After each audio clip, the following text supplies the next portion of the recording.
अस्सलाम वालेकुम स्टूडेंट, क्या हाल चाल हैं जी, कैसे हैं आप। आज हमें कैलकुलेट करनी है measuring of speed bye echo method. हमने एको का कॉन्सेप्ट पढ़ लिया था, साउंड वाले हमारा जो चैप्टर चल रहा है, चैप्टर नंबर 11, जो कि आपका फिजिक्स का 10th क्लास का सेकंड चैप्टर है। जी मेरा बेटा ज़रा वेट कर लें ताकि ये है measuring speed of sound bye echo method. अब मेरा बेटा हमने स्पीड कैलकुलेट करनी है। स्पीड के लिए हमारे पास फार्मूला होता है एस ओवर टी का। स्पीड के लिए हमारे पास जो फार्मूला है वो है एस ओवर टी का। हम क्या करेंगे, फर्ज करें अहमद इस पोजीशन पे है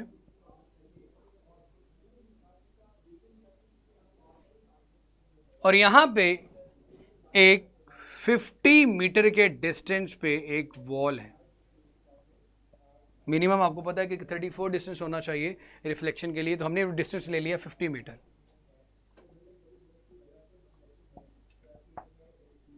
50 मीटर के डिस्टेंस पे एक वॉल है, अहमद यहां पे खड़ा हुआ है। हम चाहते हैं कि एको के मेथड से रिफ्लेक्शन ऑफ द साउंड को कैलकुलेट करें या फिर स्पीड ऑफ द साउंड को कैलकुलेट करें। होता क्या है, अहमद साहब एक दफा क्लैप करते हैं।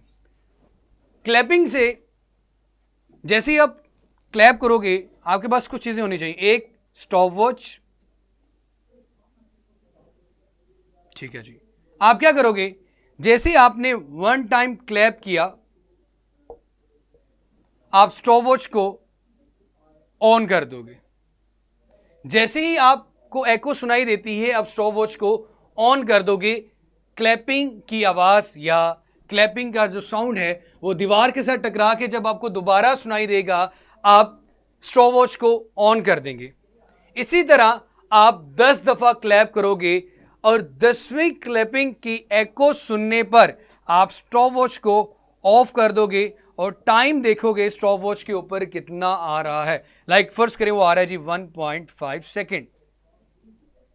कितना आ गया आपके पास, 1.5 सेकेंड या कोई भी टाइम आपके पास आता है। अब कुछ लोग ये कहेंगे कि सर अब देखो मैंने रिफ्लेक्शन ऑफ द साउंड से आवाज को सुना और टाइम नोट कर लिया। अब आप लोग कहेंगे स्पीड कैलकुलेट करने के लिए तो डिस्टेंस भी होना चाहिए, तो मैंने अहमद और दीवार के दरमियान जो डिस्टेंस रखा वो 50 मीटर का था। आवाज ने जाते हुए भी 50 मीटर का डिस्टेंस कवर किया और वापस जब दोबारा एको की फॉर्म में अहमद की तरफ आ रही थी तब भी 50 मीटर का डिस्टेंस कवर किया। सो डिस्टेंस आपके पास आ गया 50 + 50 which is equal to 100 metre. तो एस की वैल्यू भी आ गई, टी की वैल्यू आ गई। दोनों वैल्यूज पुट करने से आपके पास मीटर पर सेकंड में आंसर आ जाएगा स्पीड ऑफ द साउंड का। अब में से कुछ आइंस्टाइन और न्यूटन्स ये सोच रहे होंगे कि सर एक दफा क्लैप करने से भी एको प्रोड्यूस होती है, डिस्टेंस है, टाइम नोट करके हम कैलकुलेट कर सकते हैं स्पीड ऑफ द साउंड को, तो आपने ऐसा क्यों नहीं किया। 10 दफा क्लैप करेंगे और 10 दफा क्लैपिंग के बाद जो टाइम आएगा उसको 10 पे डिवाइड करेंगे तो आपके पास एक क्लैप का टाइम आएगा। तो हमने डायरेक्टली एक क्लैप का टाइम कैलकुलेट क्यों नहीं किया, वो इसलिए नहीं किया कि एक क्लैप का टाइम इतना शॉर्ट होता है वो डिटेक्टेबल नहीं होता। तो फिर इस तरीकाकार को आसान करने के लिए एको को सुनने के लिए हम 10 दफा क्लैप करते हैं और 10 दफा एको सुनते हैं, तो हमारे पास एक डिटेक्टेबल एक ऐसा टाइम आता है, हमारे पास एक ऐसा टाइम आता है जिसमें हमारे पास एको प्रोड्यूस होती है। या फिर ये बात करते हैं हम लोग कि 10 दफा क्लैप करने से जो टाइम डिटेक्टेबल हुआ उस टाइम को नोट किया और 10 पे ही डिवाइड करने से एक क्लैप का टाइम आ गया और डिस्टेंस के साथ डिवाइड करने से हमारे पास स्पीड को डिस्टेंस के साथ डिवाइड करने से या डिस्टेंस को टाइम के साथ डिवाइड करने से हमारे पास स्पीड आ गई।